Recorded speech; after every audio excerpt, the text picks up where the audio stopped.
Nisemonogatari, episode 6.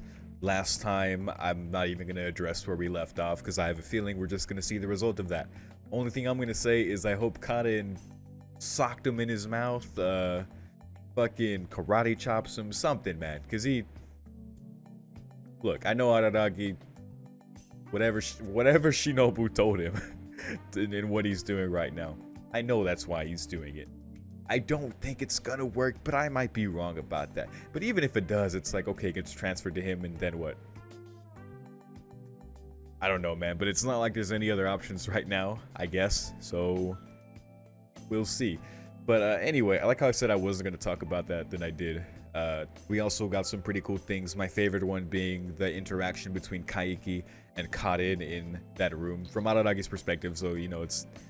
After he was told what happened, we see the fucked up room and the swirly hypnotic circles, and you know how trippy the visuals can get sometimes, especially for interior of buildings. What is up with Araragi and fucked up interiors of buildings? But yeah, that was great. Getting Kaiki's just money, basically. Basically, he's a very opportunistic con man. He knows exactly what he is. He feels no remorse over it. He even says he's not gonna beg for forgiveness. He's not. He even sees it, in fact, as equal to Kaden's pursuit of justice and even doing things that make people happy. It's like, I could just as easily, use my money to stimulate, like, through capitalism, to stimulate the economy and achieve the same thing. Like, fair enough, man. You're a pretty fucked up guy, for this being your scheme, just because they're easy to fool. And yeah, this was pointed out to me, how when Koyomi ran into him before in front of Kanbaru's house, that was right after that happened. He just caught him mid-escape from Kaden relocating to wherever he is now. And when he said before, when Araragi was about to explain the meaning of his name, he's like, yeah, I've already heard it. I was like, oh, that's what you meant by that. I thought he was being a smartass, but no, he actually just heard it from Kaden after she explained it, because of course she did. Yeah, so that's how she got the Wreath Fire be a sting from this fucked up con man, and now Araragi is just scrambling to find a way to cure Kaden, tending to her, wiping her down and all that, being a big bro, and now wanting to take the poison into himself, which I don't think is that unusual for him as a big brother. I'd probably do the same thing, not in the way he's doing it now, obviously, God no, but is there a way to, like, if I could transfer your illness to me, I would do that, That's a very, like, family thing. You do that for someone you care about, so that's understandable. And he just doesn't have the option, so he's doing his best. He even voiced earlier in the episode to Hanakawa, like, when they were talking about Shinobu and how it took him a while for them to reconcile, and kind of like doubting himself, Hanakawa reassuring him, and which is nice that she's still there to do, because I really like that in Kizu Monogatari, that she was just there. That's all he needed. Just someone to be there, like Hitagi's father said in Bakemonogatari. Like, Senjo just needed you to be there, Araragi, and you were, and you were more than that.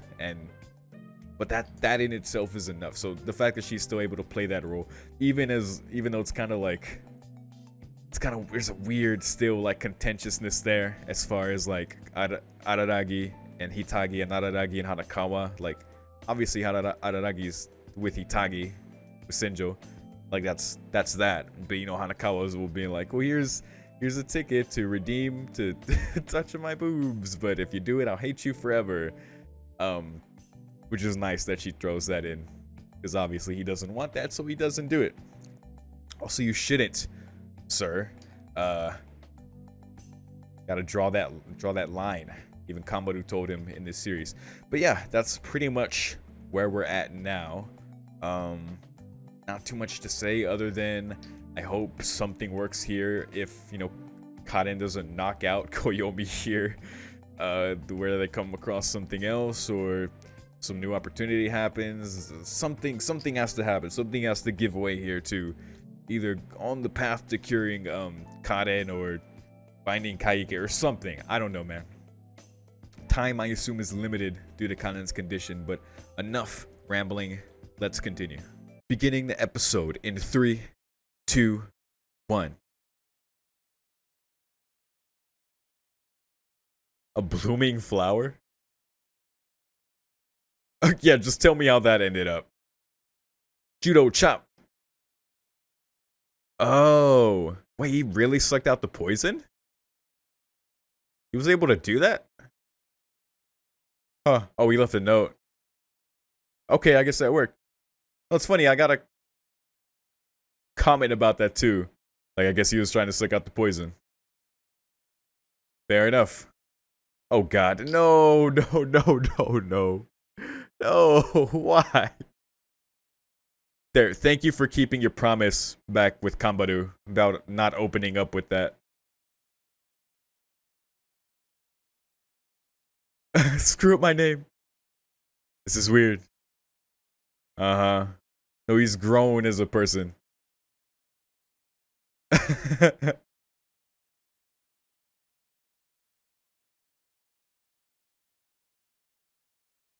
Oh my god. Jesus. Right at the start. Now the whole joke's wasted. Let's get meta. Oh my god. Oh god.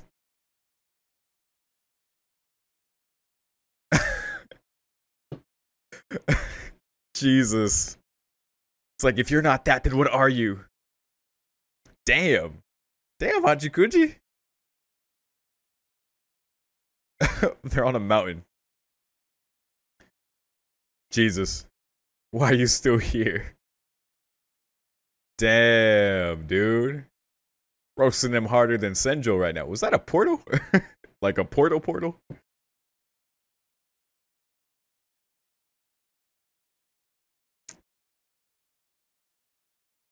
Yeah.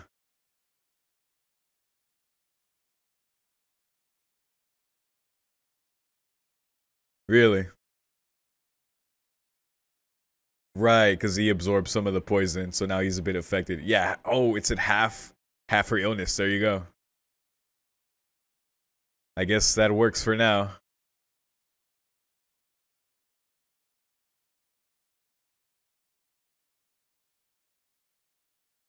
Hmm.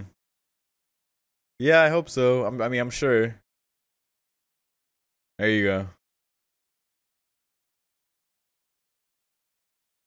Yeah.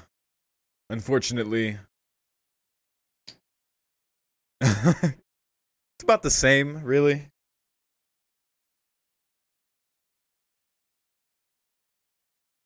Yes, they are right, but yeah, they're not strong enough. Doing it right away. It's a nice looking bottle.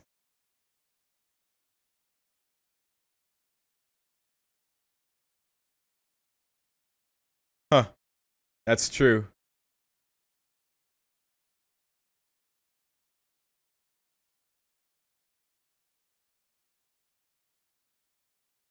Yeah. They are right. Just as Araragi was. I like how Hachikuji framed that.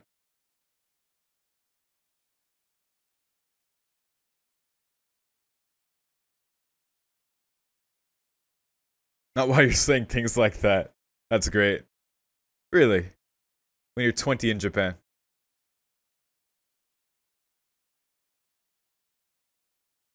Yeah, that's true. You can work in high school.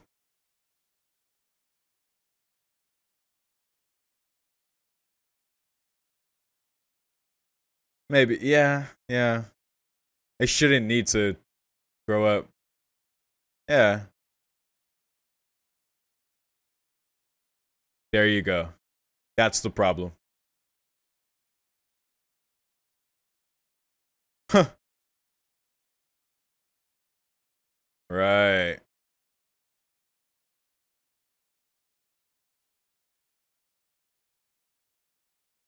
So you're a detective. What? I'm sure that was a reference.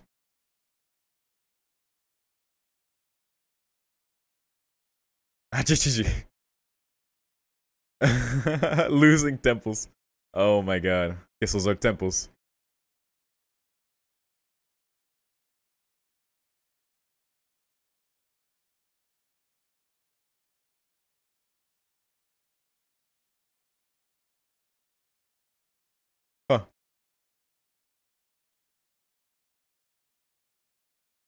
Oh, narrator? What do you mean? I don't like you focusing on the teardrop. Just, oh, damn it. God damn it, Araragi. Don't do that. No, the temple thing. I remember, Oshino enlightening Araragi to that at toward the end of the Hachikuji arc. I don't remember what it is, but I know that has something to do with her, as far as the names of certain temples. So maybe that was a callback to that, but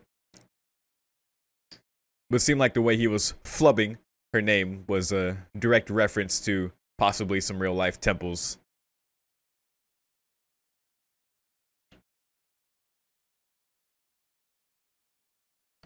Yeah, someone commented there's not a I don't think there's any bad openings in Monogatari. I I I genuinely like them all. I haven't felt apathetic to one yet.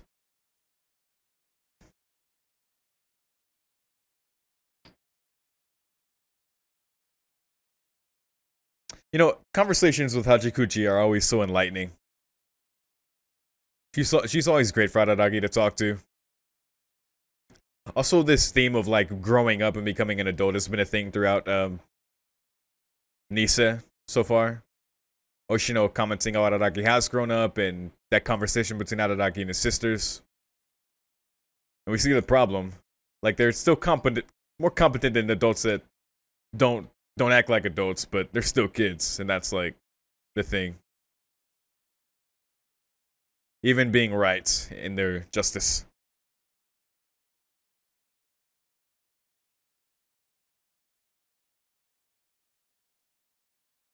Oh?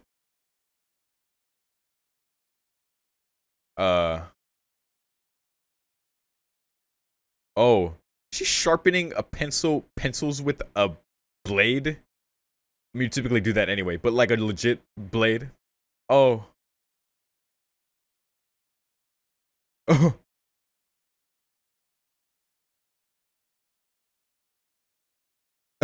First degree murder. Man killed by pencils, imagine.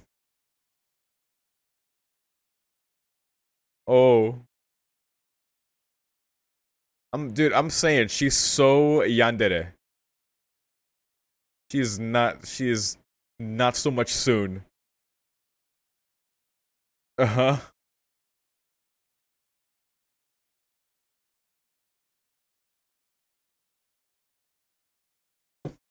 Uh-huh. Arming your stationary. Chat with Kaiki. Oh. Okay.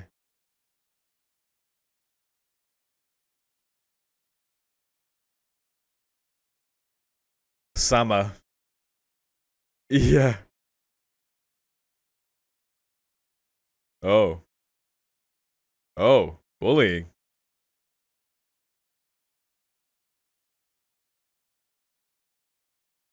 Hmm.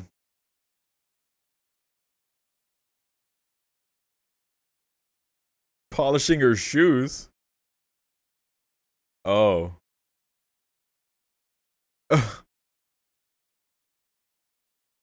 Nice.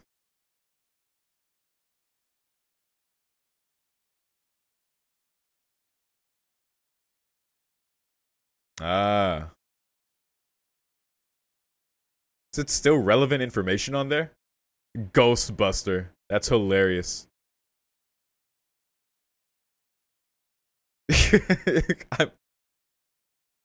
That's the trap.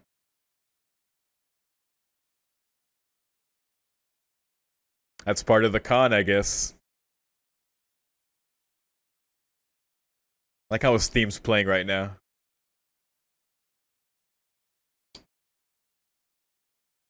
As gloomy as ever. Hell yeah. He actually looks like a vampire.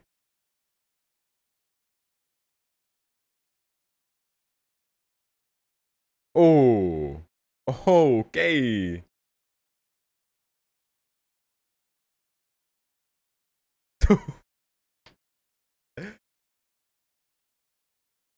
Right.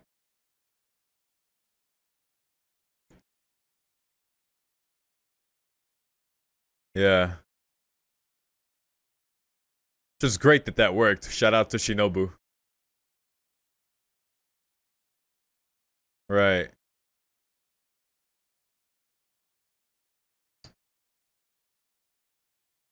Ah, there you go. That's right. That's the trait he maintains. What's that symbol?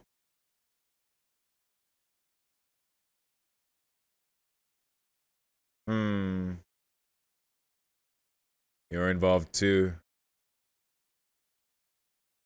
He's not gonna let her just go by herself. Of course.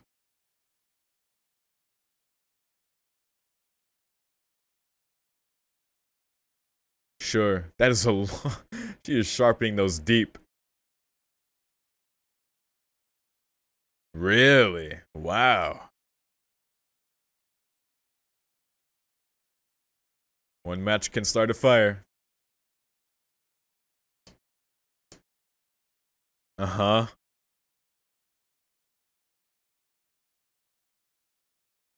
I wonder if we're gonna meet the other con artists.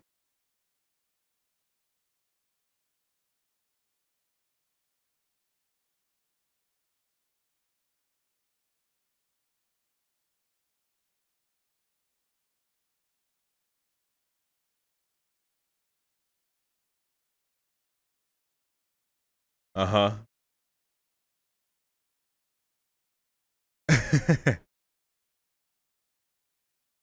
That pose. Oh, really?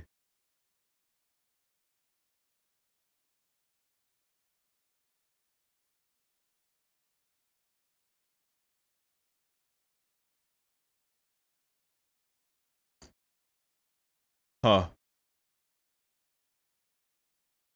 Oh, I see.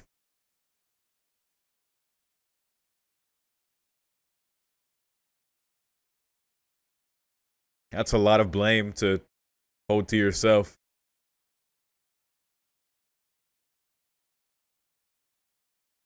No, I don't. No, of course not.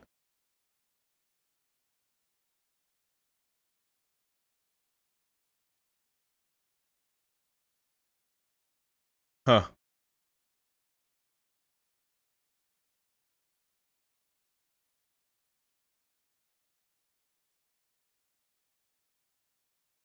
Right.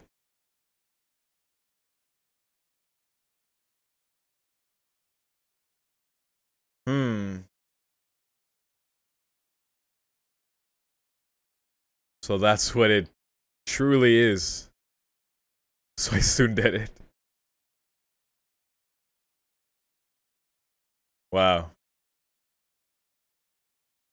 This is all her. Ooh.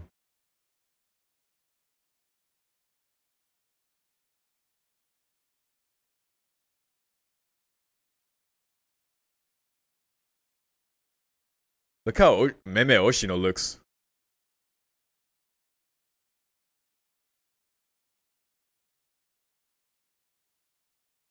Ah.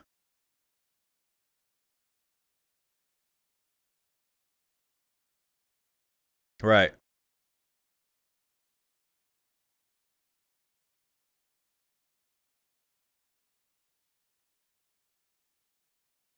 Yeah, exactly.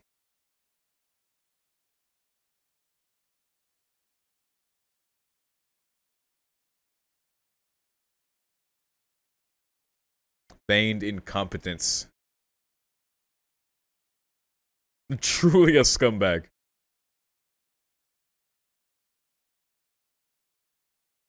A hero, man. Hero of justice.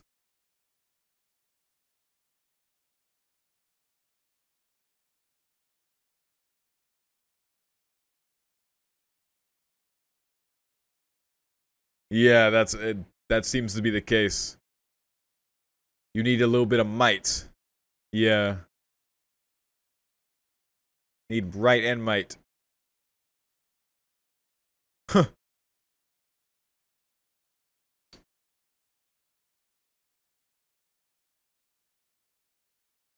Oh my god.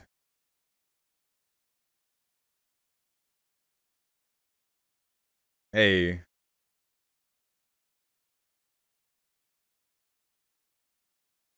Of course.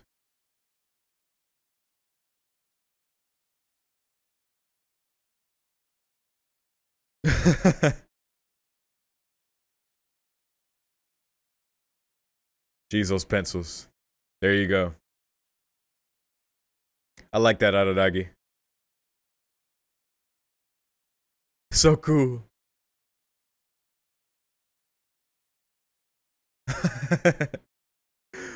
She's so...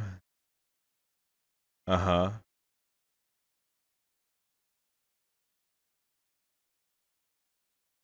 Okay.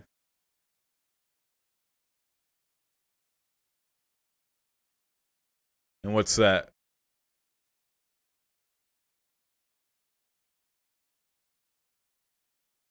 Sure. Okay.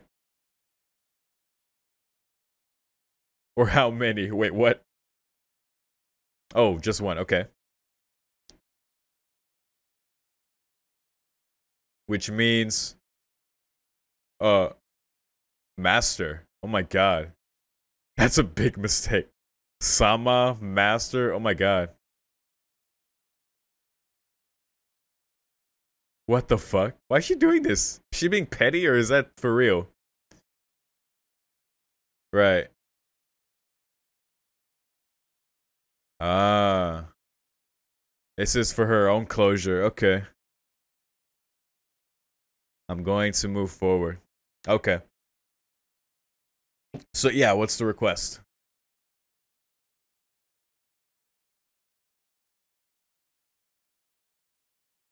What?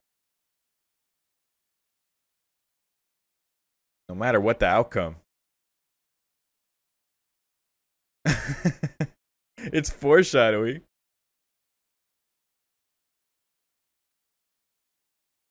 After you die, let's not talk like that. Foreshadowing is death.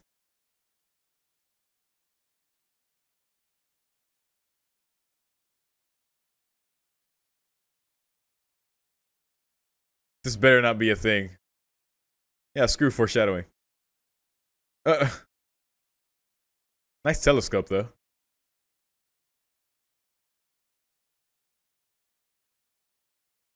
All right. Did you now?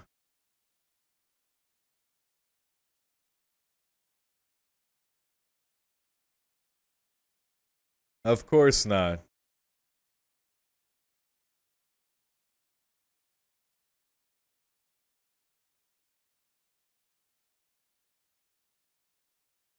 Okay. Fair enough.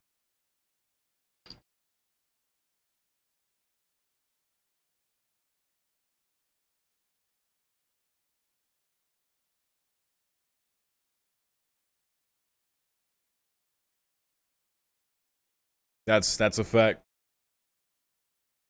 If you're sleepy, those cellos will put you to sleep. Oh, sure.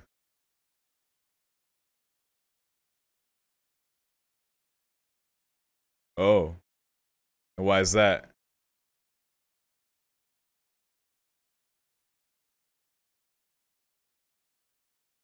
Wait, what? Whoa, wait, what? I was wondering why things were black and white. Oh my god. She's freaking out. She just straight up left.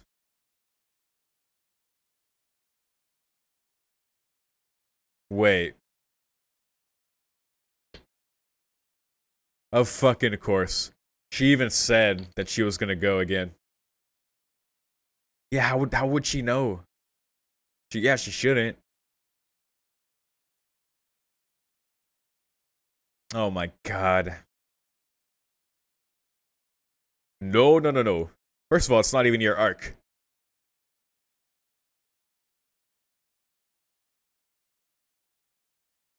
I don't.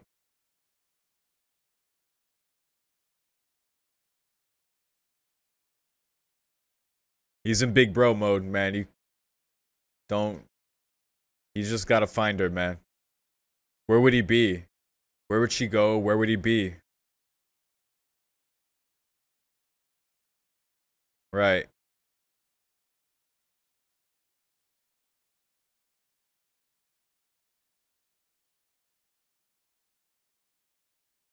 Oh, Shinobu. Is that right?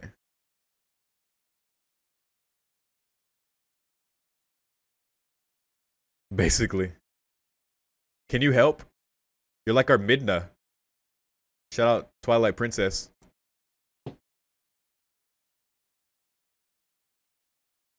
Indeed. Me too. Kaka.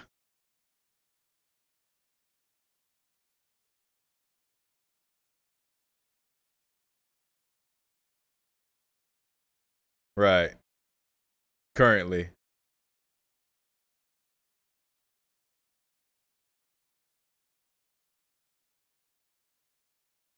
Oh, that's what that means. Okay. Idiot.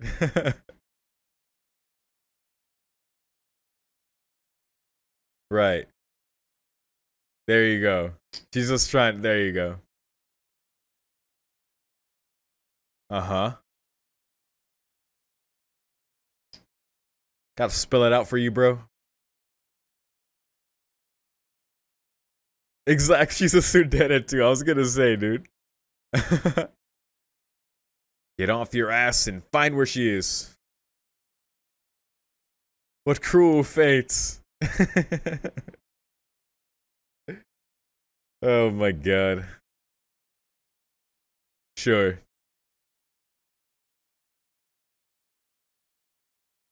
Not right now. Oh. Ah. Nice. Okay. That's very useful and that makes sense. I'll take it.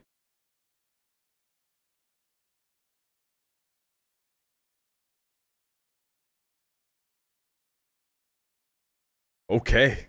Man. Oh, well, that was a surprising turn of events, man. But now I'm just super eager to see where it's gonna go now. What the hell?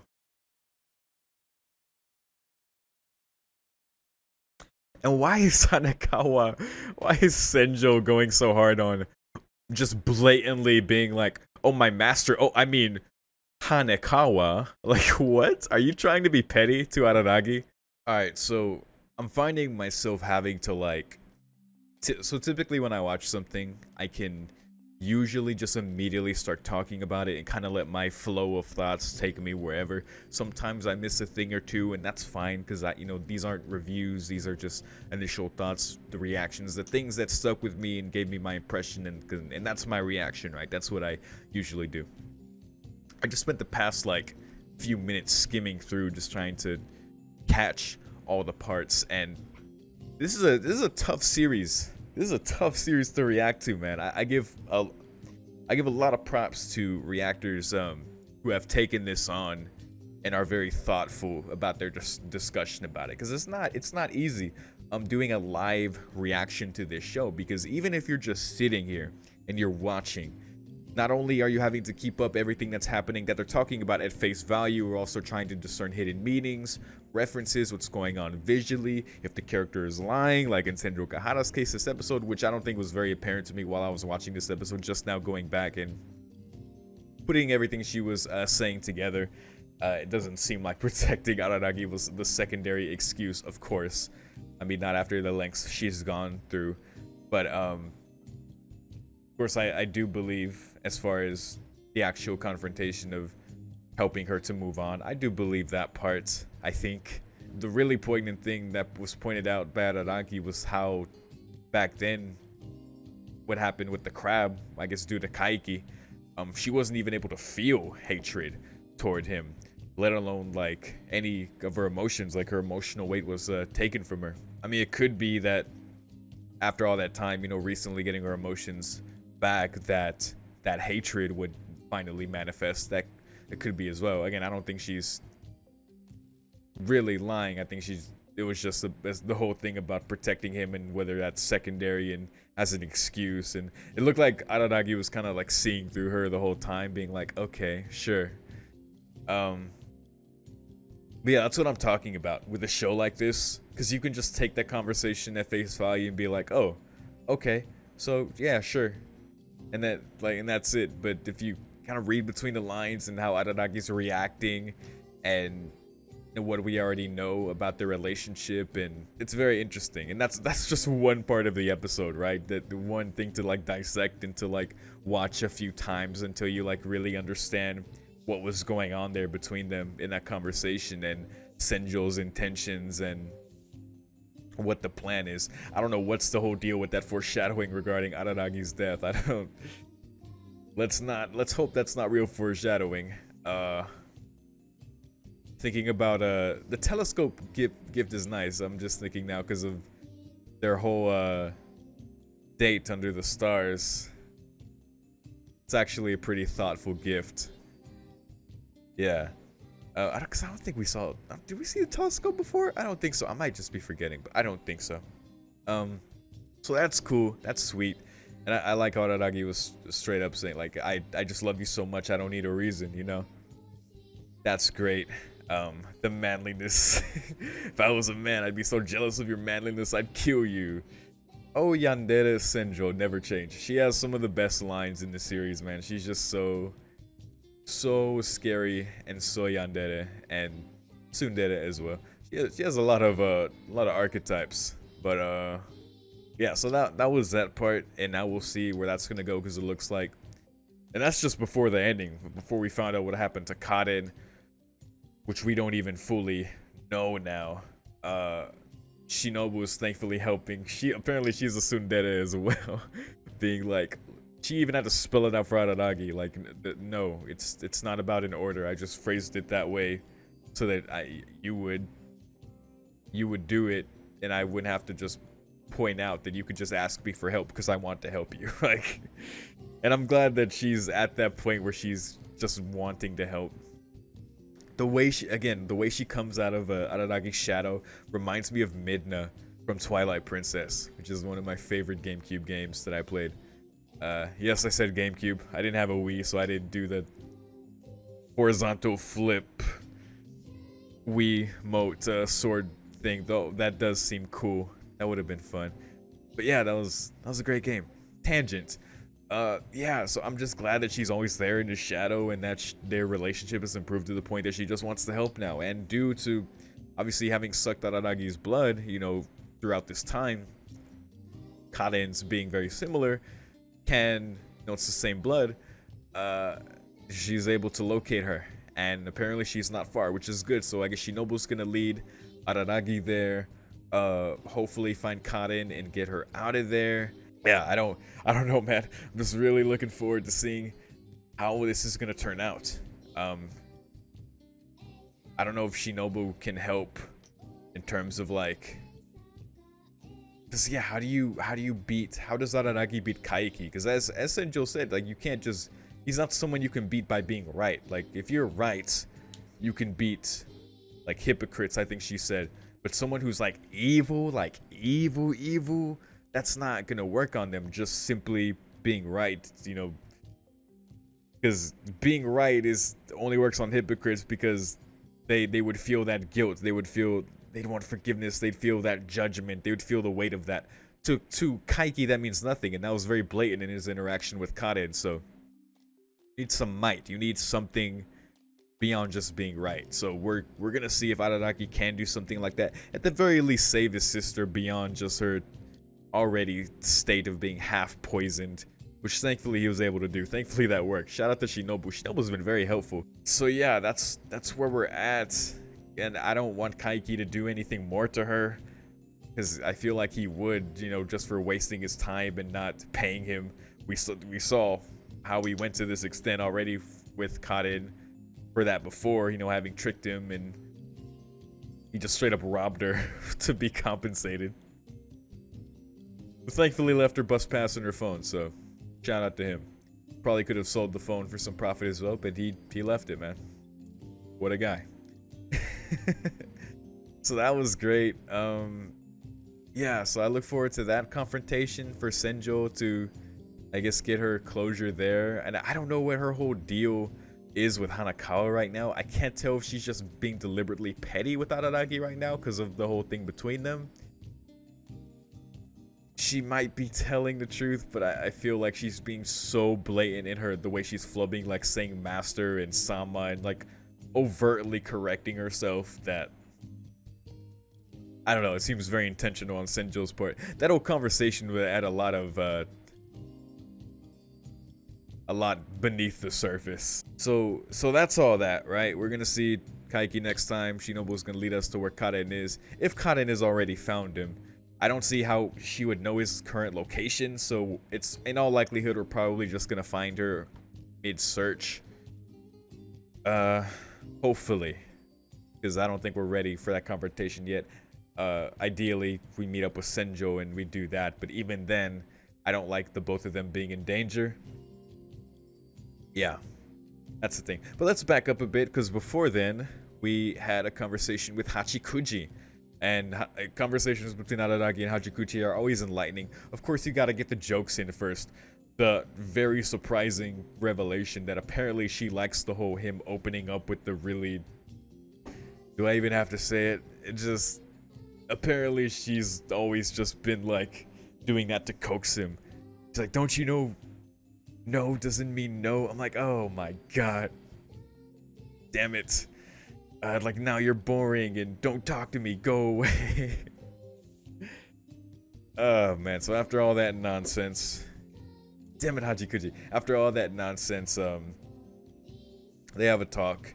You know, I don't like to say what's going on with the Wreath Fire being about his sisters and about what it means to be an adult. And it seemed like during part of that she was kind of dissing Araragi a little bit, saying that even kids who think they're adults are better than adults who don't think they're adults, or adults who act like kids. It seemed like she maybe was talking about Araragi there. But as far as like the whole comparison between Araragi and his sisters, and him knowing the strengths and weaknesses of that more than anyone, Hachikuji reminding him that, well, you're like them, and if you weren't, I wouldn't be right here, you know, walking with you, you know, which is a good point.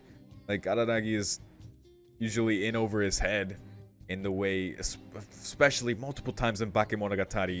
His life, put his life on the line so many times to save his now friends, and at certain times, and in Kizu, like, he couldn't, at the end of it, he really couldn't make the choice between Hanakawa and Kishad, and Meme Oshino had to come in and create the scenario where everyone would live but be miserable.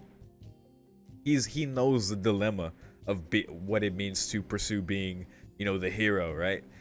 And so he's very worried for his sisters as a big brother, like, and viewing it from the outside lens of, like, even if that's how he is, he still can't, like, approve of that, because first of all, they're kids, and like how they said, right, like, they're very idealistic, they believe in this justice and their rights, but they're still just kids, and they don't have the power to back that up, and that's the big stress about it. But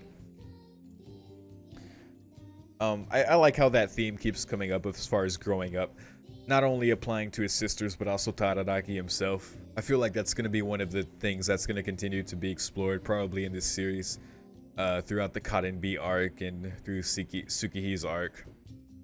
So yeah, we're gonna see.